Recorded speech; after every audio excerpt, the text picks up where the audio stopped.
Hi mga viewers kong tunay. So ngayon, start na ng day 4 ng Clan War League, no?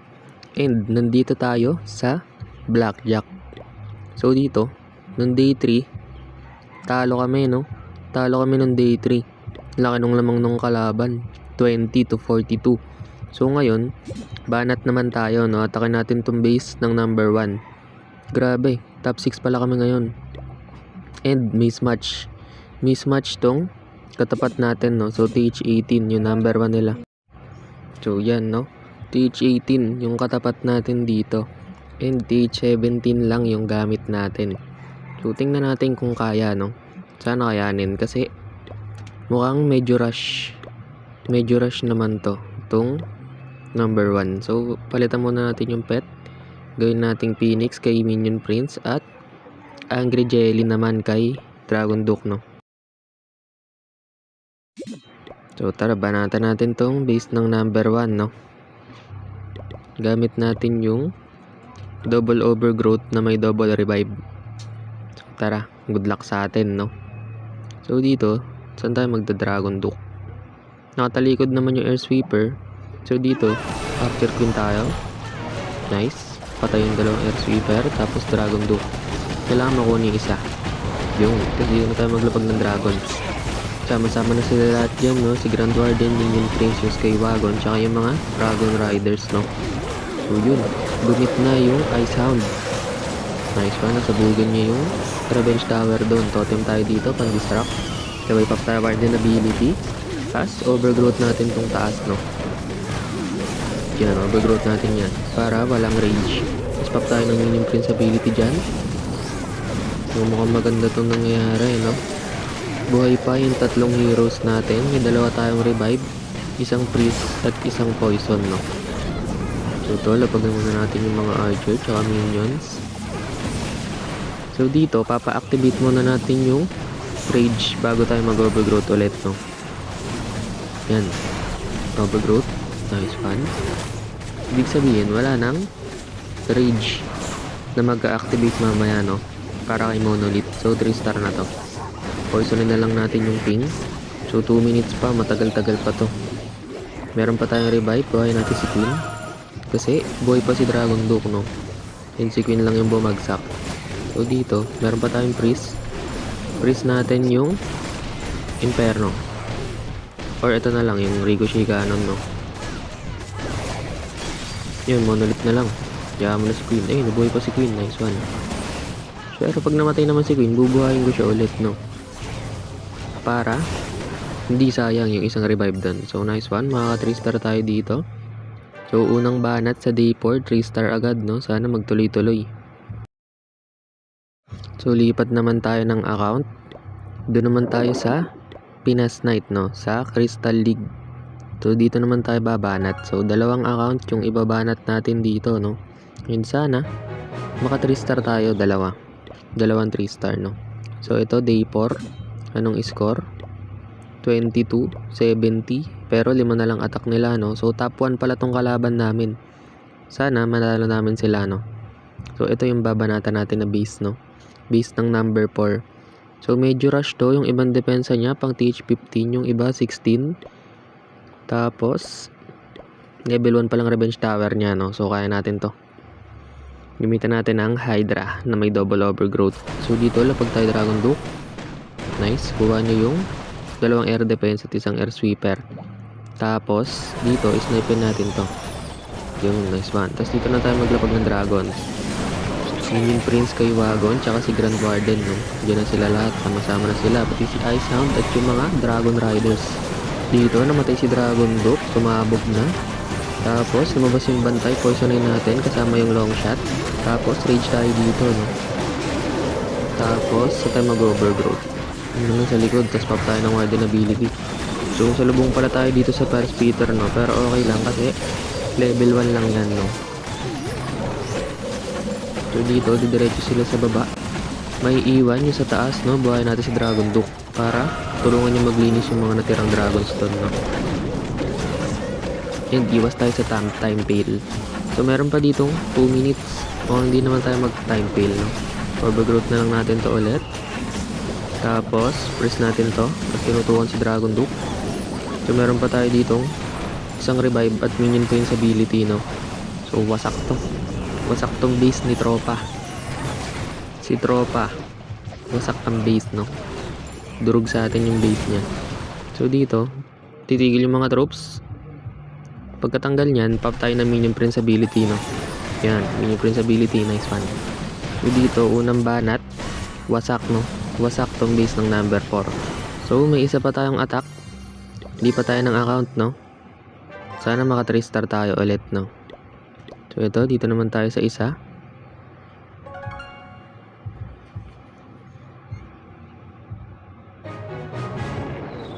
So, gamit natin dito ay yun pa rin. Hydra na may double overgrowth. So, banatan natin tong base ni Gangster, no? Gangster. Gangster number 5. Babanatan na kita, boy. So, yan. Kailangan ma-3-star natin to, no? Para wala tayong sablay. So, dito, medyo rush yung base niya, no? Hindi pala medyo rush. Kasi, max na yung monolith, yung revenge tower, tsaka yung multi-gear. So, dito, banatan na natin to, no? Sana maka 3-star tayo. So, dito, unahan natin ng Archer Queen, no? Snipe tayo ng air defense. Yan, nice one. Tapos si Dragon Duke naman sa kabila. Siya bahala maglinis sa kabila, no? So, yun. May pating na dito para sa Dragons. Yan, lapag na natin sila dyan. Minion Prince, Grand Warden, yung si Skywagon, no? Pati Ice Sound, syempre, sama na natin dyan. At itong mga Dragon Riders, no? Yan. Ito, nag-activate yung Rage. Totong tayo dyan. Sabog yung Ice Sound, no? Nice. Rage tayo dito. Overgrowth natin tong gitna. Yan, para umikot sila lahat.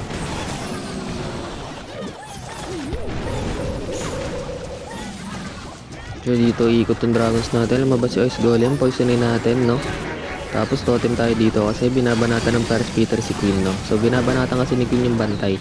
Kailangan patayin ni Queen muna yung bantay bago siya mamatay, no? Tapos, pop tower din ability dyan. So, nanunulak dito yung lagger. Overgrowth natin tong gitna. Nanunulak yung lagger, no? Sana matutukan ka dyan. Ayun, freeze natin. Meron pa tayong revive, guys. Buhay pa yung 4 na hero. So, ang lakas talaga na itong Hydra na to. Ang bilis pa, no? Imposibleng ma-time-fail ka dito. Pero na lang kung mauubos ng maaga yung dragons mo, no? Tsaka yung mga kasama niyang mga lamok. Ayun, ang dami lamok niyang galing sa Skywagon, no? So, dito, tumigil sila. Pop time yung invincibility. Yun. Freeze lahat ng depensa. So, nice one. Swag tayo dito ng 2 revive, no? Wala man lang namatay sa hero natin. Grabe, partida rush. Rush siya. Rush din yung hero ko, no? Pero max yung troops. So, yun. 3 star yung base dito ni Gangster, no? Nice hit para sa atin. 2 banat. 3 star parehas, no? Tingnan muna natin ano na nangyayari, no? So, dito, isa pa lang yung sablay namin. Sa kanila 5 na. So, may chance dito. Manalo kami, no? Matatalo namin yung rank 1. So, dito rank 5 kami. So, may chance na manalo kami dito. Manalo kami dito, so matatalo namin yung rank 1. So, day 3, panalo pala kami. Kalaban namin tong overdose, no? So, good luck na lang sa mga natitirang may banat, no? Dito naman tayo sa Polyclan sa Master League. So, yan, no? Dito, may isa tayong attack. And ano na nangyayari dito? No, matatalo kami dito, guys. Malaki yung lamang ng kalaban, indikit lang yung attack namin, no? So, ito day 4, panalo pala kami sa Myanmar. So, may 2 di naka-attack, sayang. May chance pa naman sana kami mag top 2. So, ngayon, day 4, natatalo kami, no? Rank 4 pa kami.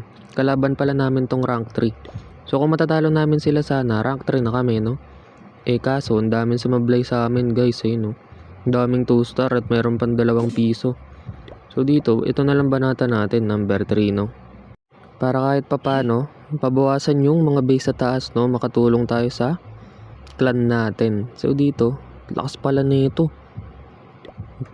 Mga naka-ilaw. Umiilaw na yung mga iba niyang depensa, guys. Tawag doon, naka-supercharge. Yung First Peter, ay, no? Umiilaw yung iba. So, dito, kailangan nating maglagay ng isa pang revive. Yan. So, good luck na lang sa atin, no? Nakaboost naman yung hero natin dito kaya palag-palag to. And di naman rush yung equipment nito. So, sana kayanin. So, Archer Queen muna tayo dito. Snipe tayo dalawang air defense. Yan. Tapos si Dragon Duke sa baba. Pakuha natin yung air sweeper sa gitna, no? O yan. Nice one. So, dito makakapag-create ng funnel yung dalawang hero na yan. Dito na tayo maglapag ng Dragons, Skywagon, Minion Prince, si Grand Warden, at delay natin konti yung Dragon Riders, no? Tapos dito, standby lang tayo. Mag-overgrowth muna tayo sa likod, no? Para konti lang yung masasakit na defense ang sasalubungin ng dragons natin. Pop na rin tayo ng Warden ability sabay rage, no? So dito, kuha na yung Revenge Tower. Monolith na lang. Monolith na lang, guys. 3 star na to. So dito, totem tayo dyan. Pan-distract. Pan-distract sa monolith na yan, no? Tapos, pwede tayo mag-freeze. Yan, freeze tayo dyan. Damay natin si Lagger, no? Tapos mawawala yung overgrowth, guys. Overgrowth tayo ulit, no? Yan, overgrowth natin ulit dyan. Di pa nasama yung wizard, pero sige, okay lang yan. So dito, boy pa si Lagger yun, buti namatay. Pinatay nung mga dragons, tsaka ng booger. So nice one. Si Archer Queen na lang threat dito, tsaka scatter shot at yung Inferno sa taas, no? So may poison tower ata to, pero sige, okay lang yan. Kaya naman yan, no? So dito, buhay natin si Queen. Pop tayo ng Minion Prince ability dyan. So dito, wasak tong base ng number 3, no? So nice one. Makaka-3 star tayo dito sa Polyclan. So wala pa tayong sablay. Day 4 wala pa tayong sablay, no? Wala day 1 hanggang day 4 wala pa tayong sablay. So nice one para sa atin, no? So dito yung score 64-72. So malaki-laki yung lamang ng kalaban dito, 5 star. Kailangan maka 3 star yung last na 6 namin para kahit talo kami, no, may chance pa rin na manalo kami. Kasi malay nyo, sumablay yung iba nila, no? Eh di may chance pa na manalo kami, no? So yun, kung makikita nyo, ang daming sablay ng kasama ko, no? May dalawang 1 star. Tapos may mga nagdos pa, no? So nice try lang para sa kanila. Mismatch din kasi, guys. Yung ibang TH17 namin, TH18 yung binabanatan dun, eh. Kaya lugi kami, no? So dito na tayo sa Ace, ang ating main event, no? So dito tayo babanat kasi masaya mag Clan War League dito, guys. Dikit-dikit yung laban, no? So ito ang kalaban namin, PTS Center. Wala na silang attack, no? And meron silang 5 sablay. So kami dito, wala pa kaming sablay, no? And may chance na ma-perfect namin sila. So ito, banatan natin tong base ng number 8, no? So nung day 3, panalo kami. Kalaban namin tong TJK. So lamang kami dito ng isa, no? Nice one. Grabe, 99% yung destruction. So ngayon, top 4 kami, no? Pero pag natapos ng day 4, may chance ata na mag top 3 kami. Top 3 or top 2. Basta parang ganun. So ito, babanatan natin tong base ng number 8, no? So dito kailangan makakuha ng value si Dragon Duke at si Archer Queen, no? Tapos makapag-create sila ng panel. So tara, try natin. Banatan natin tong base ng number 8, no? Gamit natin yung Hydra na may double overgrowth. So dito, Dragon Duke tayo. Yun, kuha siya ng isang air defense, 2. Tapos isang air sweeper. Tapos dito si Archer Queen. Nice one. Nakuha niya pa yung 2 air defense dun, no? So dito na tayo maglapag ng dragons. Yan. Tapos Skywagon, Minion Prince, and si Grand Warden, no? Pati si Icehound at yung Dragon Riders. So sama-sama na kayo lahat dyan, no? So dito, kung makikita nyo, pasok sa gitna itong mga troops natin, no? So lumabas na yung bantay. Pop tayo ng Warden ability kasi may headhunters. Tapos overgo tayo dito para di sila lumiko, no? And pumasok sila sa gitna. So dito, totem muna tayo dyan. Pan-distract kay Lagger. At medyo makulit siya, no? Nanunulak-nulak. So dito, na-freeze yung mga dragon natin. Pero sige, okay lang yan. So si Archer Queen pala pumasok sa gitna. And pumutok yung Icehound sa gitna, no? So yun, pinatay. Long shot pala gamit niya, guys.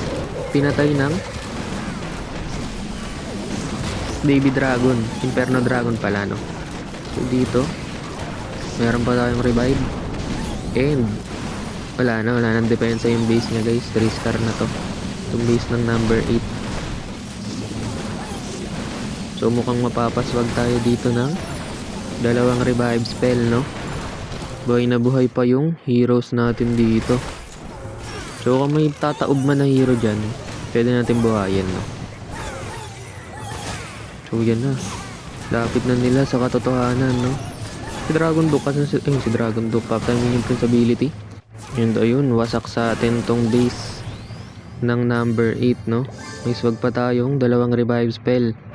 So nice one para sa atin. So dahil dyan 11 attacks, wala pa nasablay sa amin, no? So dito meron silang 5 sablay and meron pa kaming 4 na attack, no? Si Atlas, si Aim nating, si Ezekiel, tsaka si Tanjiro, no? So good luck sa kanila. Flex natin tong mga banat ng kasama natin, no? So unahin natin si Full Force. Gamit niya ay Super Bowlers. So dito hindi lumiko yung Dragon Duke niya doon, bumaba, no? Pero okay lang yan kasi nakapag-create naman siya ng panel, no? And dahil nung narating niya dito, galing taas, sumabot siya ng 6 o'clock.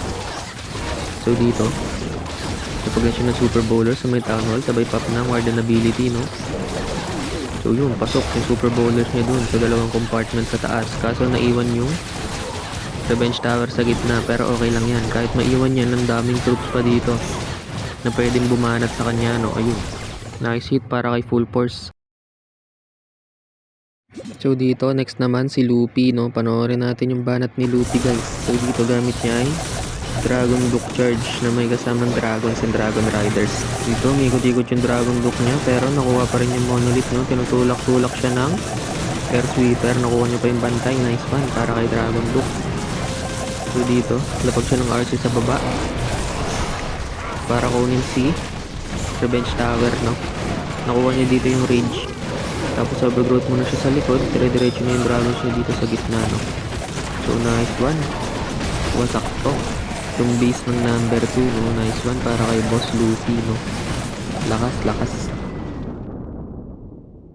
So eto next si Boss Diesel, no? Panoorin natin. So gamit niya dito ay Throwers. So sa taas na siya naglapag ng Grand Warden, no? Pati si Dragon Duke na naka-Stun Blaster and Electro Fang. So yun, ganda. Na-funnel niya dito, no? Maayos yung Throwers niya, no? So nag-activate na rin dito yung Invis spell sa may gitna. So hindi na makakakulit yan. So in-overgrowth niya muna para hindi mag-cooldown. Tapos yung King and Queen niya dire-diretso lang sa baba, no?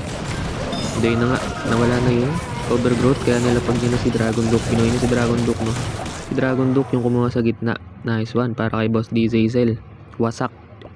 So eto next si Boss Destroyer, no? So gamit niya dito ay Dragon Riders. So yun, tamang NB muna siya dito sa may Town Hall. Sa may Town Hall, sa may Monolith ba yun? O Revenge Tower? Ay hindi, Rage Spell compartment lang pala. So dito lumabas yung bantay, pinabanatan niya kay Queen. Tapos sa taas na siya dito naglapag ng Dragon Riders, no? So yun, captain ng Warden ability para protektahan yung mga troops niya. Sabay overgrowth muna sa likod, no? So dito buhay pa si Queen. Yun, matay si Queen. Pero ang dami niya pa ditong troops. Yan, ganda ng pop ng Minion Prince ability yun. Na-freeze lahat ng mga depensa. So nice hit para kay Boss Destroyer, no? Wasak yung base ng number 4. So eto next, si Boss Calculated, no? Gamit niya dito ay Throwers. So yung Earthquake, sabay Rocket Backpack, Giant Arrow. Sayang, di nabasag yung gitna, no? Pero okay lang yun. Sinap, wasak ng Revenge Tower. Nice one. Ganda ng value dun kagad. So dito yung Throwers niya, lakad matatag na lang to, no? Hanggang Town Hall kasi wala na silang iisipin na masakit ng depensa. Wala nang Revenge Tower, wala nang mga Fire Spitter, at wala nang Monolith, no? So wala nang pupunit sa kanila maliban dito kay Longshot. Pero ang dami nyo, no? Paano babanatan ng Longshot yung lahat? So nice hit para kay Boss Calculated, no? Wasak yung base ng number 5. Ni Rocket Backpack and Giant Arrow lang. So eto next si Noski, panoorin natin, no? So gamit nyo dito ay ito, wait lang, Throwers, no? So dito Warden Walk muna siya sa may 9 o'clock. Ganda naman ang skin ng Warden nyo. Yun, Giant Arrow, Rocket Backpack, wasak yung gitna. So nakaset ng anime ito. Ang skin niya, no? Grabe, ganda. So ito, dire-diretso na lang yung troops niya. Namatay pa pala yung Warden niya doon. Pero okay lang kasi marami siyang revive, no? Yun, wala nang depensa. Ubos na guys. 3 star. Nice hit para kay sino to? Sinoski. Nice hit, no? So ito si Achilles. Good luck. Ito Dragon Duck Charge. Tamang NB lang siya dito, no? Ayan, NB. Medyo naligaw si Dragon Duck, no? So yun, activate na dito yung NB sa Town Hall, no? Kaya doon siya pumasok ng Super Bowlers, no? Nice one. So dito yung King niya nag-clean up sa labas, tapos yung Super Bowlers niya yung bahala sa gitna, no? So ganun doon, ang pop ng Warden ability doon, wasak yung gitna. Ubus lahat ng mga major defenses, no? So dito medyo naubos pa pala yung troops niya. Pero nakatalikod yung First Peter, nice one. Wasak yung base ng number 7, no? So eto next si Boss Ihu variant, no. So good luck, gamit niya ay throwers. So dito sa baba napag-muna siya ng throwers para mag-start ng panel, and nilapag niya na doon yung throwers, no. Tapos si Dragon Duck naman sa kabila kasama si King and Queen, no. So yun, ganda nung butas ng lag launcher, no. Gitna. So ibig sabihin papasok sa gitna yung throwers niya, no. And pag nasa gitna yung throwers niya, mga ganitong ring base, no, abot niyan lahat ng depensang nakapalibot doon, no. So makikita nyo ngayon, tamang prate na lang ng throwers niya, and may sustain pa ng healers, no. So ayun yung kagandahan dito sa life gem at rage gem, no. Makunat yung throwers, masakit pa, sabay solid pa yung heal ng healers, no. Kaya kapag nakuhaan mo talaga ng magandang panel, wasak yung base. So dito si Boss Destroyer, tamang hindi lang, gamit niya ay Dragon Duck Charge and Dragons. So medyo natulak yung dragon niya dito, Dragon Duck niya, no. So natutukan pa ng Hero Hunter, pero okay lang yan. Nakuha niya kaya? So yun, nakuha niya yung Hero Hunter, nice one. Dito na siya naglapag ng dragons. So pasok tong dragons niya hanggang gitna, no. So sinalubong niya na dito yung dalawang First Peter kahit naka supercharge yan, no. So dito, di na niya ginamit yung overgrowth kasi madidelay lang siya, no. So nice one para kay Boss Destroyer, wasak yung base ng number 12. So dito last one, si Boss Yi Shunshin, no.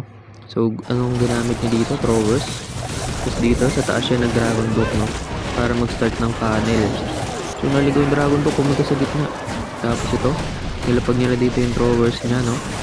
Tapos overgrowth muna siya doon sa may bandang harapan. So pasok yung throwers niya dito sa gitna. And pumasok din si King, si Queen, and yung Dragon Duck, no. So nasa taas tong monolith, and yun, binanatan na ng throwers. So napa-activate din ni Queen itong Rage Spell Compartment, nice one. So dahil dyan, wala nang depensa na pwedeng pumatay dito sa heroes niya, no. So nice one para kay Boss Yi Shunshin, no. Wasak tong base ng number 15. So dahil dyan, yun, wasak nga daw. Nice one. So dito, meron pang apat na attack para sa amin, no. So dito, itong KCK may chance sila matalo kasi dalawa sablay nila, na yung kalaban nila isa pa lang. Tapos itong Spartan CWL, mananalo sila, no, and yung PTS Center matatalo namin. So dahil dyan, naangat kami sa dalawang yan, no, aangat kami sa dalawang yan, mapupunta kami sa top 2. Pero yung The Dark Knight, nahabol sila guys, no. So baka mag top 3 pa kami. Kita-kits na lang tayo sa day 5 ng Clan War League.